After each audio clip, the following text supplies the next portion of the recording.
Hello everyone, I am Neelam Bajpayee and welcome to my channel Chancellor Computer Institute. Students, last video में हम लोगों ने introduction of C language के बारे में डिस्कस किया था। आज हम लोग रूल्स ऑफ सी लैंग्वेज के बारे में डिस्कशन करेंगे और एक एग्जाम्पल के साथ में हम एक जो प्रोग्राम बनाएंगे उसमें जितनी भी आपकी स्टेटमेंट्स है वो क्यों यूज़ हो रही हैं उसके बारे में हम लोग डिस्कस करेंगे। Students, let's start now. Friends, आपके सामने यहाँ पर सी लैंग्वेज के कुछ रूल्स दिए हुए हैं। जैसे मैंने लास्ट वीडियो में डिस्कस किया था कि अगर हमें किसी भी प्रोग्राम को लिखना है, सी लैंग्वेज से किसी प्रोग्राम को लिखना है, तो हमें उसके बेसिक कॉन्सेप्ट के बारे में डिक्लेरेशन होना चाहिए। यहाँ पर हमारे पास रूल्स ऑफ सी लैंग्वेज है। तो फर्स्ट ऑफ ऑल यहाँ पर लिखा हुआ है कि सी लैंग्वेज आपकी केस सेंसिटिव लैंग्वेज होती है। यहाँ पर आपके पास दो केसेस होते हैं, एक होता है अपर केस, एक होता है लोअर केस। आप अगर किसी भी नाम को लिखते हैं, फॉर एग्जांपल आपने ABC लिखा in capital letter and other side में आपने ABC स्मॉल लेटर में लिखा हुआ है, तो बोथ आर डिफरेंट क्योंकि उसके केसेस डिफरेंट हैं। तो केस सेंसिटिव का मतलब होता है कि अगर आप यहाँ पर कोई भी वेरिएबल्स का यूज़ करते हैं इन अपर केस, तो you will have to specify in upper case variable, क्योंकि वहाँ पर अगर आप स्मॉल केस का यूज़ करेंगे तो आप समझ सकते हैं कि वहाँ पर प्रॉब्लम क्रिएट हो सकती है। तो मोस्टली यहाँ पर जितने भी स्टेटमेंट्स लिखे जाते हैं वो आपके स्मॉल केस में ही लिखे जाते हैं। उसके लिए आपको ज़रूरी नहीं है कि केवल जो आपकी खुद की क्रिएशन है, फॉर एग्जांपल से मैसेजेस हैं, वेरिएबल के नेम है, तो उन्हें आप कैपिटल लेटर में लिख सकते हैं। लेकिन जो रूल्स के अकॉर्डिंग जितने भी आपके स्टेटमेंट्स होते हैं, जितने सिंटैक्सेस होते हैं, जितने भी आपके और भी अभी हम लोग यहाँ पर बहुत सारी चीज़ें डिस्कस करेंगे, तो वो सारी की सारी चीज़ें लिखने के लिए आपको स्मॉल केस का ही यूज़ करना पड़ेगा। नेक्स्ट है हमारा एंड ऑफ स्टेटमेंट, सेमीकोलन। यहाँ पर अगर आपको किसी स्टेटमेंट को देना है तो लास्ट में सेमीकोलन लगाना ज़रूरी होता है। मैं एक चीज़ आपको बता दूं कि हम लोग एक यहाँ पर वॉइड मेन फंक्शन का यूज़ करते हैं। फंक्शंस हम लोग आगे के वीडियोस में डिस्कस करेंगे। तो यहाँ पर अगर हम किसी भी फंक्शन को स्पेसिफाई करते हैं या उसका डिक्लेरेशन देते हैं तो वहाँ पर हमको उसके आगे सेमीकोलन लगाने की ज़रूरत नहीं होती है। क्यों? क्योंकि वहाँ पर हम लोग उसकी बॉडी डिक्लेयर करते हैं। तो इन बॉडी मतलब बॉडी ऑफ ए फंक्शन, वहाँ पर आपको किसी भी प्रकार से किसी भी मतलब सेमीकोलन की ज़रूरत नहीं, क्योंकि स्टेटमेंट मतलब होता है एंड ऑफ स्टेटमेंट। जहाँ से हमारा किसी भी स्टेटमेंट ख़त्म होता है, मतलब उसकी काम ख़त्म हो जाता है, तो हम लोग वहाँ पर उसको सेमीकोलन से स्पेसिफाई कर देते हैं। Next one is starts with main function. Every C program must have a main function, मतलब एक फंक्शन कंपल्सरी होता है, वो होता है हमारा main function. This is the opening of main function, यानी each and every statements are declared in main function. तो main function is a compulsory function. Without main function, your program cannot be executed. Next one is library files are used. Header files are defined in library files. Library files क्या होती है? Library files के अंदर हमारी header files include होती हैं। Header files हमारी क्या होती हैं? हेडर फाइल्स बहुत ज़रूरी फाइलें होती हैं जिसके अंदर हमारे सारे इनबिल्ट फंक्शंस जो हम एक प्रोग्राम में देते हैं उसको स्पेसिफाई करते हैं। जितने भी हेडर फाइल्स होती हैं ये सारी की सारी आपकी हेडर फाइल्स वो लाइब्रेरी फाइल्स में ही अवेलेबल होती हैं। एक और छूट गया हमारा opening and closing of main function.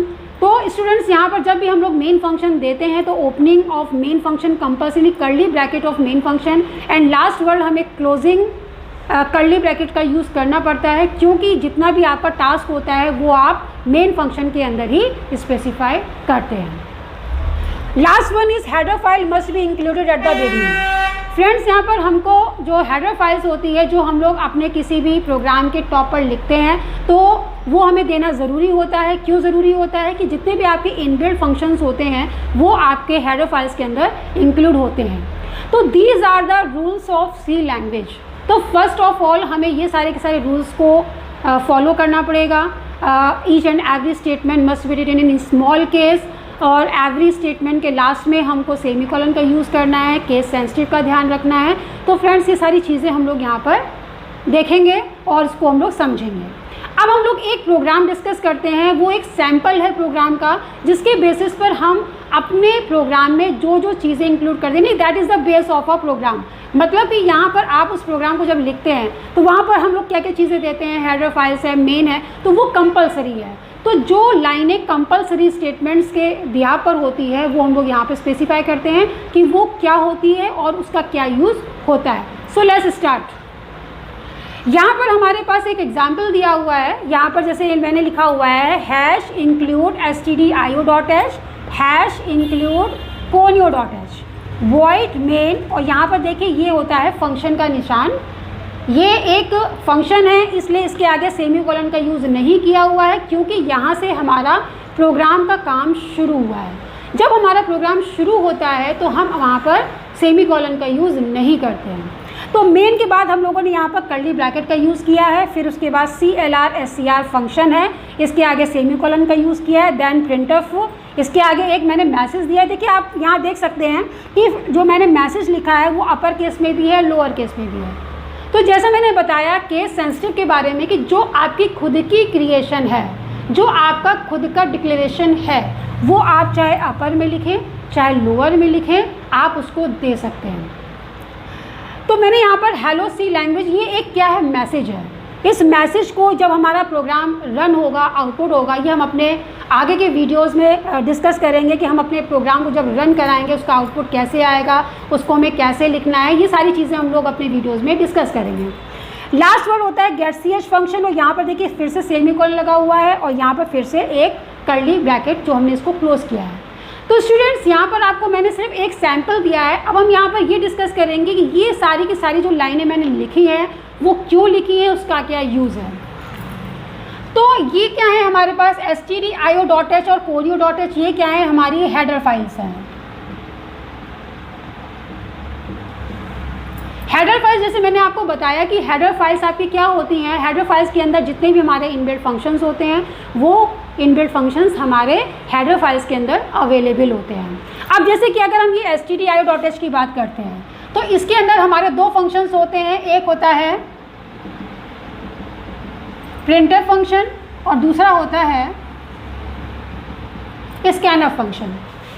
Printf function का काम क्या होता है, प्रिंटफ फंक्शन एक स्टैंडर्ड आउटपुट के लिए होते हैं जहां पर आप किसी भी एक इनबिल्ट मैसेज को डिस्प्ले करा सकते हैं, या फिर अगर आपको कोई किसी वेरिएबल्स की वैल्यूज़ को डिस्प्ले कराना, मतलब basically it is for the output. अगर आपको कोई भी आउटपुट डिस्प्ले कराना है तो आप यहाँ पर प्रिंटफ फंक्शन का यूज़ कर सकते हैं। स्कैनफ आपका स्टैंडर्ड इनपुट होता है, यहाँ पर आप अपने किसी भी वेरिएबल्स की वैल्यू को इनपुट कराना चाहें या कोई भी मैसेज इनपुट कराना चाहें तो you can use scanf functions. तो these are the two functions inbuilt function, इनको हम लोग क्या बोलते हैं, इनबिल्ट फंक्शन। इनबिल्ट फंक्शंस का मतलब क्या होता है कि ये इनबिल्ट फंक्शंस ऐसे फंक्शंस होते हैं जो पहले से बने हुए हैं। इनकी जो मेन वर्किंग होती है वो इनसाइड एक हेडर फाइल बनी हुई है उसके अंदर अवेलेबल होती है, और वो हेडर फाइल होती है stdio.h। stdio.h क्या होता है,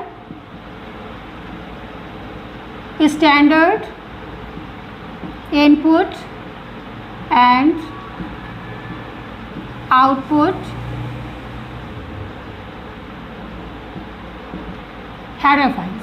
मतलब यहाँ पर हमने stdio को क्या माना है, standard input output header file, यानी it is for the printf and scanf function, that's why we use stdio.h।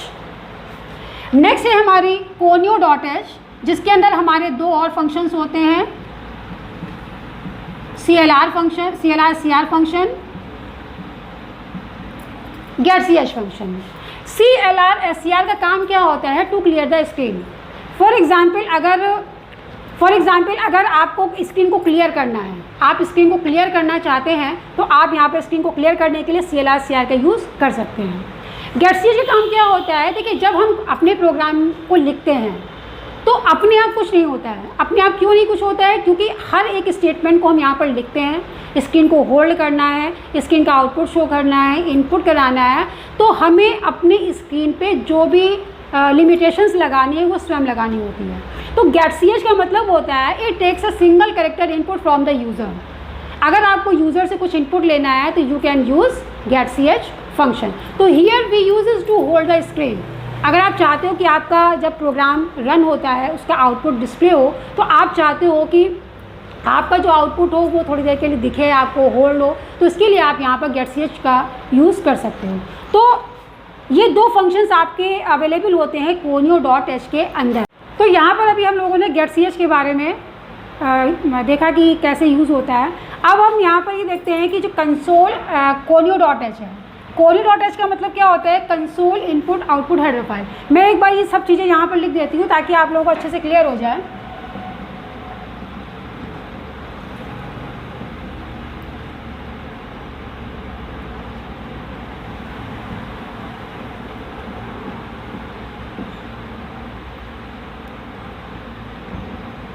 stdio.h का मतलब standard input output header file.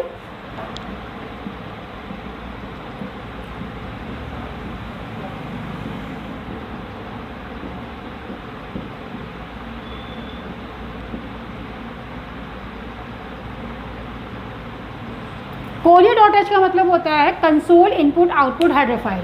Console का मतलब होता है जो आपके आउटपुट की ब्लैक स्क्रीन कंसोल आउटपुट पे काम करता है। इसी से रिलेटेड अभी मैंने आपको CLR फंक्शन और GetCH फंक्शन के बारे में बताया है। हैश इंक्लूड ये क्या होता है आपके पास,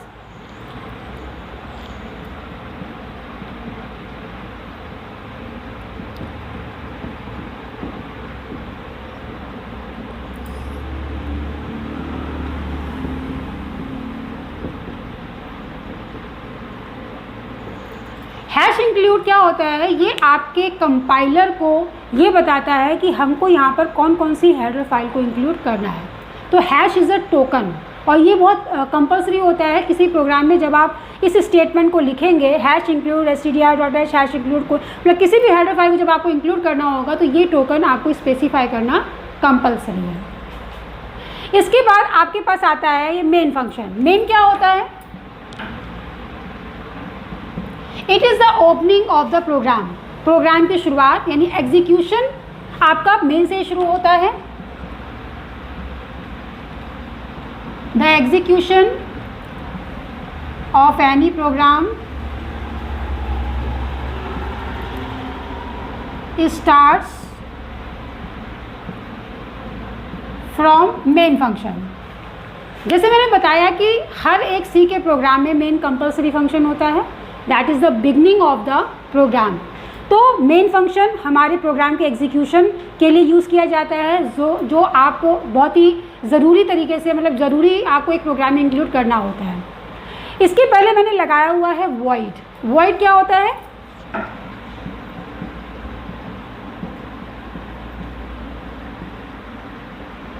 ए नॉन रिटर्निंग कीवर्ड। ये जो कीवर्ड एक बार आया है, वॉइड क्या होता है, कीवर्ड होता है। कीवर्ड का मतलब होता है ये एक रिजर्व कीवर्ड्स होता है, that meaning can not be change. यानी कीवर्ड्स हम लोगों को अभी बहुत सारे पढ़े, जैसे int, char, float, double, void, there are so many keywords. मैंने भी बताया लास्ट वीडियो में डिस्कस किया था कि there are 32 keywords in C language. तो यहाँ पर वॉइड भी एक काइंड ऑफ कीवर्ड है जिसकी मीनिंग को हम चेंज नहीं कर सकते हैं। वॉइड का मतलब होता है नॉन रिटर्निंग कीवर्ड होता है, मतलब जो किसी भी वैल्यू को रिटर्न नहीं करता है। मतलब every function always return a value. लेकिन अगर हम चाहते हैं कि मेन फंक्शन कोई वैल्यू रिटर्न ना करे तो हम लोग यहाँ पर मेन के पहले वॉइड का इस्तेमाल करेंगे।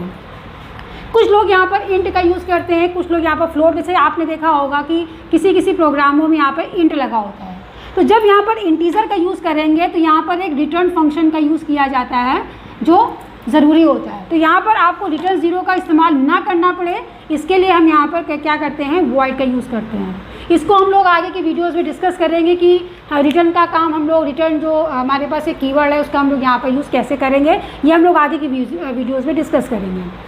इसके बाद ये होता है आपका ओपनिंग ऑफ मेन फंक्शन, यानी कि मेन फंक्शन आपका यहाँ से शुरू हुआ है और यहाँ पर आपका क्लोज हुआ है, यानी क्लोजिंग ऑफ मेन फंक्शन। इसके बीच में, यानी मेन फंक्शन के बीच में आपके पास एक CLR फंक्शन है। जब ये प्रोग्राम आपका एग्जीक्यूट होगा तो फर्स्ट ऑफ ऑल ये आपकी स्क्रीन को क्लियर करेगा, then it will print a message hello C language. Next word, ये आपकी स्क्रीन को होल्ड करेगा, यानी इट होल्ड द स्क्रीन आपके आउटपुट को डिस्प्ले करने के लिए। तो GetCH लगाना ज़रूरी होता है और लास्ट में आपका प्रोग्राम यहाँ से ख़त्म हो जाए। तो स्टूडेंट्स, आज हम लोगों ने यहाँ पर रूल्स की बात की। आज हम लोगों ने एक सैम्पल से प्रोग्राम को लेकर के उसके बारे में कि हम लोग यहाँ पर हैश इंक्लूड का यूज़ क्यों करते हैं, हैश stdio.h का यूज़ क्यों करते हैं, कोडियो का यूज़ क्यों करते हैं, मेन फंक्शन क्यों लगाते हैं, इन सारे के सारी स्टेटमेंट्स के बारे में डिस्कस किया। तो दैट इज़ द बेस, यानी प्रोग्राम में हमें ये सब चीज़ें लिखनी है। तो अगर आपको ये सारी चीज़ें क्लियर होती हैं तो मुझे नहीं लगता है कि आप किसी प्रोग्राम को लिखने में सफल नहीं होंगे। मतलब आप किसी प्रोग्राम को अगर लिखेंगे या बनाएंगे तो ये बेस होता है, ये आपको लिखना ही लिखना है। और इसी तरीके से हम आगे की वीडियोस में मेन जो आपका वर्किंग है, मेन जो आपका काम है, मेन जो इसके सिंटैक्सेस है उसको प्रॉपरली एक्सप्लेन करेंगे, ताकि आपके जितने भी डाउट्स हों, जब आप प्रोग्राम बनाते हैं तो आपको थोड़ी सी प्रॉब्लम्स होती है, तो वो सारी की सारी प्रॉब्लम्स आपकी हम लोग उसको सॉल्व कर सकें। तो फ्रेंड्स, अगर आपने इस वीडियो को अच्छे से पढ़ा है तो आपकी मोस्टली प्रॉब्लम सॉल्व हो जाएंगी और धीरे धीरे करके आगे भी प्रॉब्लम सॉल्व हो जाएगी। तो आप इस वीडियो को अच्छे से देखिए, थोड़ा सा इसमें और अच्छे से इसमें जो भी मैंने देखी स्टेटमेंट्स लिखे हुए हैं इनको अच्छी तरीके से आप अपनी नोटबुक में भी नोट डाउन कर सकते हैं। और आप इस वीडियो को अच्छी तरीके से स्पेसिफाई करिए, प्रोग्राम को रन करा करिए। नेक्स्ट वीडियो में हम लोग इसको आगे डिस्कस करेंगे कि प्रोग्राम को हम लोग अगर टर्बोक सी या बोलेंड सी में अगर बनाते हैं तो उसको हम कैसे रन कराएंगे, कैसे हमारा आउटपुट है। तो स्टूडेंट्स, अगर आपने इस वीडियो को देखा, आपको ये वीडियो पसंद आया है तो आप इस वीडियो को लाइक करिए, शेयर करिए एंड सब्सक्राइब करिए। Till then, bye.